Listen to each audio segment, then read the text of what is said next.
depuis bi ñu àndee ak le président Macky Sall 2014 ba léegi taxawaay bu am solo boobu mooy may ndam la coalition Benno Bokk Yaakaar fii ci Darou Mouhty donc dañuy santaat yàlla bi mu ñu mayee ci élection législative yi ñu amaat ci taxawaay bu demee noonu ca liggéey bi liggéey la boo xam ne nii am nañ ci yaakaar bu baax a baax a baax a baax ndax APD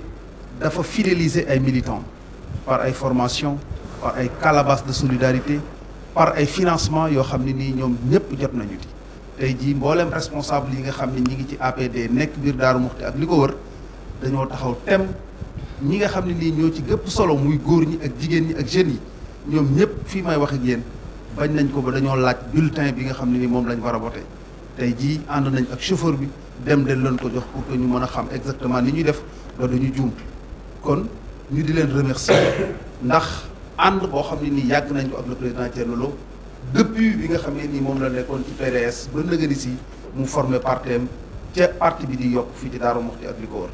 kon tey suñuy kàddu fii ñu toll mooy kàddu di leen sant di leen wax ni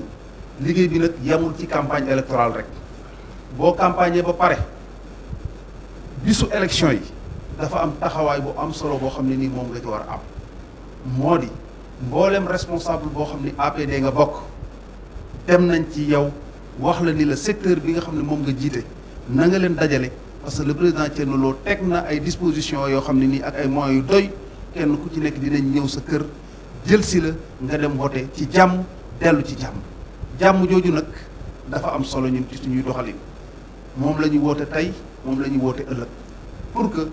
bu altine ñun ñëpp ñu dem liggéey ndax loolu mooy force démocratie sénégalaise wax ji lu mu bëri bëri bëri bëri bëri kéefër kéefër ji lu mu bëri bëri bëri bëri sénégalais yi mat nañ mat boo xam ne ni léegi dañuy dem voté ci jàmm dellu seen kër ci jàmm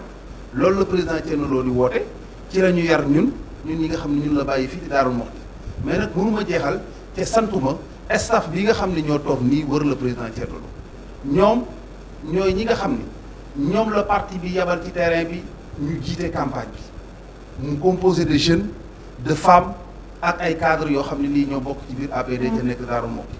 loolu man en tant que coordonnateur dama leen a amal cant ndax liggéey bi metti woon na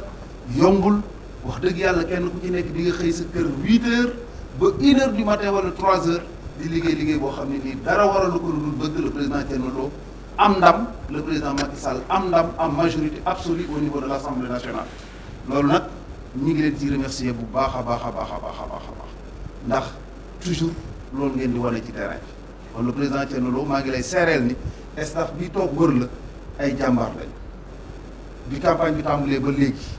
fu ñu leen woowee ñëw nañu fu ñu taxaw nañ fa fépp fu Benno Bokk Yaakaar taxaw nañ fa ndax ndigal li nga ñu joxoon mooy bu ñu wuute mukk ak Benno Bokk Yaakaar fu ñu mënti toll nañu ànd ak ñoom liggéey bi loolu def nañ ko ci comité électoral bi def nañ ko ci comité électoraux yi nga xam ne moo nekk ci zone yi fenn fu ci nekk boo demee tey APD am na ci représentant am fa taxawaay bu am solo def nañ ko ci représentant bureau de vote loolu la ñu bëgg a def nag suba incha allah ci bisu vote bi buñ ci yàlla yóbbu ak jàmm dinañ fexe ba mboolem kuy responsable APD wala ngay sympathisant président Thierno Lo wala rek nga far ak le président Macky Sall amul xaaj amul seen ndax unité boobu noonu mooy li am solo le benno est une réalité ici à Darou Mouhty te loolu APD joué na ci rôle boo xam ne ni rôle bu am solo ndax ci investiture yi ak la ko jàll amuñu ci benn représentant waaye teewul ñun li nga xam ne moo ñu yitteel mooy le président Macky Sall am ndam moo tax képp koo xam ne nii Benno Bokk Yaakaar ngay wuyoo lu ci APD war a def dana ko def lu ci APD war a wax dana ko wax comme ni mu ko yàgg defe loolu nag ki ñu jiital moo tax sabotewul yàqul jéemul a nax le président Macky Sall da ciy dem sans réserve ak loyauté bu mat sëkk loolu la def ci ñun aussi loolu la ñuy wéy di ko wéyal ba keroog ñuy am majorité au niveau de l' Assemblée nationale kon ñi ngi leen di sant bu baax di leen gërëm di leen wax ni yëf yi moom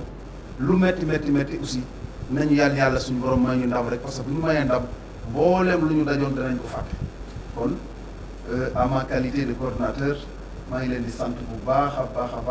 baax di remercier nag encore une fois suñu président di ko ñaanal suñu borom may ko gudd fan ak wér parce que ñun confiance bi nga xam ne def na ko ci ñun wax dëgg yàlla war na tax rek lu ñu doon def benn def ko fukk ndax liggéey la boo xam ne nii ñun ñëpp ñoo ko ànd waaye dara manqué wul ci côté lu mu war a def na ko lu mu ñu war a wax aussi wax na ko kon ñu ngi koy remercier bu baax a baax di remercier ñëpp. ñun waa APD bu président Mame Thierno Lo fii ci Darou Mousty bi ñu commencé ci campagne bi ba léegi ñi ngi ànd ak waa Benno Bokk Yaakaar bu Darou Mousty di def campagne boo xam ne mucc na ayib ndax ànd nañ koog waa Benno Bokk Yaakaar fu ñu war a dem nañ fa lu ñu war a jëf nañ ko lu ñu war a def nañ ko parce que président Mame Thierno Lo mi nga xam ne moo fi nekk jiite parti APD ànd koog ay jigéenam ànd koog responsable yi nga xam ne ñoo nekk Darou Mousty lim fi war a def yépp def na ko ànd nañoo waa Benno Bokk Yaakaar def nañ porte à porte ànd nañoo moom fu ñu war a dem nañ fa ànd koog suñuy nawle ba tey mën naa ne li ñuy xaar mooy incha allah bu subaa ak jàmm nañ ko daan defe rek ñu defe ko noonu danañ dugg ci terrain bi ku ñu war a génne danañ la génne daañu dem voter di ñaan yàlla may ñu ndam fii ci Darou Mousty nag mën naa ne président Mame Thierno Lo rëccuwuñu ñun lu ñu ànde woon ak moom rëccuwuñu itam lu ñu ànd ak président de la république ndax wóolu na ko am na ci moom confiance ca it président Mame Thierno Lo nit la koo xam ne man naa ne képp koo xam ne ànd nga ak moom rekk doo ko réccu ndax lu mu war a def dina ko def ànd na ak ay xaleem ñu déggal ko ndax ñun xamuñu kenn président Mame Thierno Lo lañu xam kon suñ àndeek Benno Bokk Yaakaar fii ci Darou Mousty ñu tànn Mame Faty Abbas ñu ànd ak moom fas yéene koo fal mu doon député Darou Mousty kon loolu ñun li ñu ca war mooy ànd jëf ca def nañ ko ba waa Darou Mousty yépp xam ne ñun suñu joxee bopp rekk lañu ca war lépp dañ koy def ndax tey rekk ci ngoon xale yi nga xam ne ñooy jàppale président Mame Thierno Lo di ay amazonam def nañ porte à porte fu ñu war a dugg nañ fa jigéen ñi nga xam ne ñoom ñoo yore secteur yi fii ci Darou Mousty kenn ku ci nekk dem nañ sa kër dem nañ garage dem nañ marché mën naa ne wër nañ Darou Mousty yépp ca loolu dara wëralu ko lu dul fas yéene bu subaa ak jàmm yàlla may ñu ndam ñun nag président Mame Thierno Lo jàmm rekk lay woote ndax Darou Mousty benn bopp la kenn mënu koo xar ñaar jàmm jooju muy woote te ñépp xam ko ci moom ci loolu lañ fas yéene wëy mën naa ne waa Darou Mousty ràññee nañ xam nañ kiy def xam nañ ki du def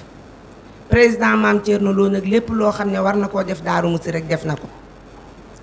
te it élection yii élection la yoo xam ne jigéen ñi ñoo ko moom te it Mame Faty Abbas mi nga xam ne moom lañ tànn député waa Darou Mousty la ñun la fi nekkal kon damay wax ne waa Darou Mousty yépp ñi ngi leen ñi woo waa Darou Mousty yépp tàllal nañ leen loxo di ñaan yàlla bu subaa ak jàmm ñu voté carte bi nga xam ne mooy carte APR ca nga xam ne moom mooy fas wi di ñaan yàlla nag yàlla may ñu ci ndam. boo demee Louga responsable moom fa pour ànd ak Benno Bokk Yaakaar boo demee Ndande responsable am moom foofu pour Benno Bokk Yaakaar boo demee Touba responsable am moom foofu pour ànd ak Benno Bokk Yaakaar nga dem Kolda responsable am moom foofu pour ànd ak Benno Bokk Yaakaar Mame Thierno Lo muy ki nga xam ne lu mu engagé ak lu mu def ci xolam ak lu mu jàpp ak bëggam ñëpp xam na li nekk ci moom. Daaru Muxti nag mooy dëkk boo xam ne ku ne xam ne Mame Thierno Lo lim fi def ci ay teraanga def ko ci ay calebasse def ko ci ay financement bari na ci Daaru Muxti loolu lépp pour jàppale Macky Sall moo tax Mame Thierno Lo Daaru Muxti gépp xam na li nga liggéey ci Daaru Muxti ñii nag ñooy ñi nga xam ne ñi nga àndal te nga xam ne durant ba nga nee ñu ànd ak Macky Sall ba léegi muy suba ak bëccëg ak ngoon ñoo ngi ci terrain bi mu xëyee tey jël nañ oto bi dem nañ gaaras dem nañ ci maire secteur yëpp woon leen carte yi nga xam ne moom lañ war a wooteel muy bopp fas wi muy li nga xam ne nii moom lañ fas yéene suba dugg ci terrain bi takk suñuy ndigg pour Macky Sall am ndam ci Daaru Muxti ñoo ngi leen di sant nag yéen ñëpp di leen gërëm di gërëm nag Amazone yii ndax wax dëgg yàlla depuis ba campagne bi commencé ba léegi nii yëndalum fanaanum chaque jour fu nit di taxaw rek ci coalition bi ñoo ngi ci di jaajëfal nag suñu waa rajo bii di ay jàmbaar di yoo xam ne fu waay taxaw fu ne ñu taxaw fa depuis ba ñëwee Daaru Muxti ba léegi nii ñoo ngi dugg ci koñ yi ñoo ngi film doomu aadama yi ñoo ngi waxtaan ak nit ñi di leen jaajëfal bu baax a baax di leen sant nag ndax ay jàmbaar ngeen jërëjëf ñu ngi leen di sant di leen gërëm leen ñëpp. di wax ci turu jeunesse bi mën naa ni APD dafa am lu bari loo xam ne si yeneen parti yi dañ ko amul muy ay jeunes te depuis bi campagne bi commencé ba léegi bañ am instruction bu jógee suñu président manqué ñu benn yoon ci terrain bi depuis bi campagne bi tàmbalee ba léegi ñoo ngi ci terrain bi muy ay visite de proximité ci la nekk d'ailleurs boo leen gisee ni ma ñëwee rek xam ni maa ngi woon ci liggéey bi bien vrai que ni président moom aussi depuis bi mu ñëwee moo ngi jëm benn côté mais ñun aussi xam nañ bu baax liggéey bi nga xam ne si moom lañ war a am ci parti bi ndax jeune mën naa ni am na lu bari loo xam ne si moom moo ko man te nag mën naa ni APD képp koo xam ne si moo ngi fi muy jeune muy Amazone yi ngeen di gis muy ñun dafa am benn engagement bu nekk si ñoom ndax d'ailleurs ñun loolu la ñu xamal muy engagement li may faral di wax rek mën naa ni engagement du loo xam ne si dañ koy wax du parole c'est un acte booy wane moo tax lépp loo xam ne si ab liggéey la muy jëm ci dara dañ ciy nekk ba mu mat moo tax depuis lors bi campagne yi commencé ba nu wax ñu leen war. ñu ngi ci seen kanam guddi ñu ngi ci seen kanam bëccëg di sant tamit président Mame Thierno Lo ndax tey jii fu ñu toog ba ñu mën ñoo ràññee moom moo tax bëgg nañu respecté nañu teg nañu place amuñu fayam ndax xool ay xale yu ndaw yoo xam ne xamuñu dara nga jàngal leen politique teg leen ci yoon yombul mu boole ñoo ku baax muy taan xaddi teg ñu fu foor ñu nit ñu xam ko ndax lii lépp tey suñ ko mënee ba jóge suñuy kër ba heure bii moom moo tax te bu dul woon moom mën nañoo tëdd duñu xam dara ci dëkk bi te léegi ñu ngi kaas suñu ay droit di wax lu ñu neex ndax amuñu ko woon te loolu lépp moom la coalition bi ñu def nag yàlla nañ ci yàlla may ndam ndax liggéey nañ nag te waa APD fu ñu taxaw ñu xam ni ñun ñoo ñëw liggéey nañ bu baax a baax a baax liggéey nañ wane noon suñu bopp te kenn duñu yàpp ndax loolu lañu suñu président jàngal ñoo ngi koy sant di ko gërëm. bi yéem nañu parce que ñun buñ xëyee 8h 9h 10h dañuy nekk ci koñ bi di dugg ak génn ba ay 3h du matin fii may wax ak yéen ay 2h et quelque moo jot rien que pour majorité bi président Macky Sall soxla ci assemblée nationale APD moom dana ko jox li mu man dana ko def na ko ci régions yi Sénégal yépp bërki démb ñu ngi Touba fan yi suñu militants yi nekk Kolda ñi ngi def seeni meeting Sédhiou ba Fatick Ziguinchor Matam Saint-Louis partout ñëpp a ngi jàppale APD pour falaat le président Macky Sall li mu soxla ci ay député ci assemblée nationale ñun ci la ñu ne parce que loolu la ñu suñu président wax suñu président moom lim ñu xamal gëmloo ñu ko déggloo ñu ko mooy ñu li Macky Sall bëgg moom ca la ne mooy dajaleel ko mbooloo mi mobiliser nit ñi bu subaa 8h ñu àndandoo dem ci bureau yi wooteel Benno Bokk Yaakaar mu am majorité présidentielle bi ñuy soxla fële ci assemblée nationale kooku ci la maam Thierno Birahim Lo di dox. mën naa ne fii may waxe yéen li mobiliser ci ay oto gaare leen fii pour ñu xëy 8h pour dugg ci àll bi jëli militants yi indi leen ngir ñu woote pour ñëpp ñëw ci bureau yi ni ko Macky Sall bëggee le président Thierno Lo bëggee ko ñun noonu lañ ko koy defalee bu neexee yàlla ak yonent bi yàlla nañu yàlla may fanaanum jàmm ñu fekkee ko ñun ñëpp bu subaa ba li président Thierno Lo bëgg balaa 6h ñu ne 100% APD am na ko fii ci Darou Moussi ci bureau yi ñëpp génn wooteel le président Macky Sall loolu le président Thierno Lo bëgg buñ xëyee jàmm nañ ko taxaw li mu bëgg ñu nekk ci ba buñ añ buñ reer buñ ndékki ñun bis bi suba rek lañ am suba na ñëpp génn ku ne ci seen kër na nga génnee say bokk indi say carte électeur te ngeen xàmmee nag fas wi ku ngeen dem na ngeen ko wan moom la président Thierno Lo bëgg ñu dugal ko ci urne Macky Sall faluwaat wasalaamaaleykum wa rahmatulahi taala wa barakatu. tur ak seen sant te di commencer par di leen féliciter commencer félicitation yi seen coordinateur bii di Cheikh Faye Samb ak responsable des femmes bi toog fii di Khadima Kelo ak itam yéen Amazone yëpp di jaarale ay félicitations yi ci Aïda mi nga xam ne bi moom moo wax ci seen tur wax bi yomb na trop parce que yéen benn ngeen amu leen benn zéro amu leen benn ŋaayoo seen diggante te loolu c'est une très bonne chose parce que le plus souvent ay nit moom bu ñu àndee ci ay jigéen le plus souvent dañuy gis ay xatalante ci seen biir mais loolu nag yàlla dimbali leen ba amul ci parti bi lu ñu war a rafetlu la. li ngeen jot a liggéey aussi am naa ci satisfaction bu mag parce que boo taxawalee appareil ba mu wóor la ni yow mën nga lancer dynamique bi joxe instruction ba pare rek nga génn yow nekk ci leneen ñoom fan toog ñu def seen liggéey ca na mu waree ñu respecté leen fa du ñu tricher du ñu naxaate kenn du leen yàpp ci mission bu ñu bokk loolu doole APD la parce que APD dafa nekk parti boo xam ne bii parti bu jafe la parce que li ngeen di def dangeen koy def ci principe def ko ci ngor def ko ci fayda du ngeen tricher loolu nag ay valeurs la yoo xam ne dama leen di demander ngeen def tout pour conserver ko parce que mooy arme bi gën ci àddina bi